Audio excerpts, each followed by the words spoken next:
មិនមែនជាការចៃដន្យក៏មិនមែនជាការព្រៀងទុកប៉ុន្តែជាការកំណត់នៃលោកីហេតុផលជាច្រើន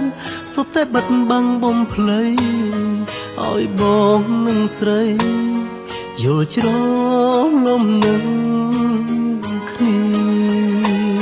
គ្មានអ្នកណាមួយដែលក្បត់ក៏គ្មានអ្នកណាមួយខុសគ្រប់យ៉ាងសុទ្ធជាកំហុសអចេតនាតែកំហុសនោះបានកែវាសនារុញឲ្យជីវ៉ាទទួលយកអ្នកថ្មីទំរំយល់ការពិតថ្ងៃស្អែកអូនត្រូវរៀបការតាផ្លូវបកក្រោយនៅឯណាមលិចមិនឃើញស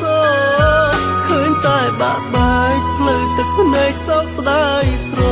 ណោហើយដូចស្នេហ៍ស្មោះរងគ្រោះធ្លាក់ខ្លួនបែបនេះឈឺចាប់ដូចគ្នាពលពីលាដូចវះបេះដូងព្រោះស្នេហ៍ស្មោះត្រង់ប្រែរលាយនៅក្នុងភ្លើងទុកតែទោះយ៉ាងណាក៏ត្រូវទទួលយកការពិតសល់ត្រឹមចិត្តនឹកនឹងទឹកភ្នែកហូរចូលគ្នា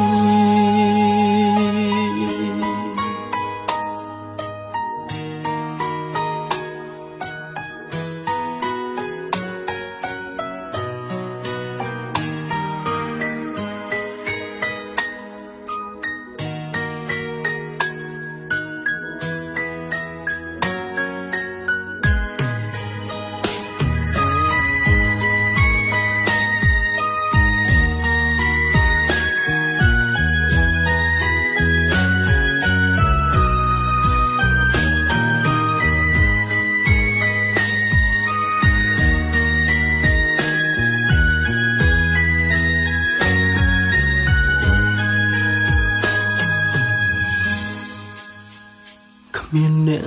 ណាមួយដែលក្បត់ក៏គ្មានអ្នកណាមួយខុសគ្រប់យ៉ាងសុទ្ធជាកំហុសអចេតនាតែកំហុសនោះបានកែវាសនារុញឲ្យជីវ៉ាទទួលយកអ្នកថ្មី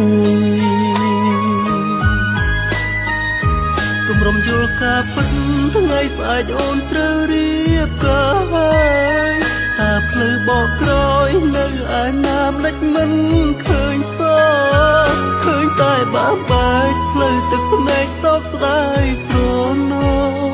ហើយដូចស្នេហ៍ស្មោះរងគ្រោះធ្លាក់ខ្លួនយ៉ាងនេះឈឺចាប់ដូចគ្នាពលពីលាដូចវះបេះដូងព្រោះស្នេហ៍ស្មោះត្រង់ប្រែរលាយនៅក្នុងភ្លើងទុកតែទោះយ៉ាងណាក៏ត្រូវទទួលយកការពិតសល់ត្រឹមចិត្តនឹកនឹងទឹកភ្នែកហូរចូលគ្នាយំឲ្យអស់មកព្រលឹងរាត្រីនឹងយើងថែគ្នាសាយយើងអស់វេលាថ្ងៃក្រោយជួបគ្នាត្រឹមអ្នកដទៃ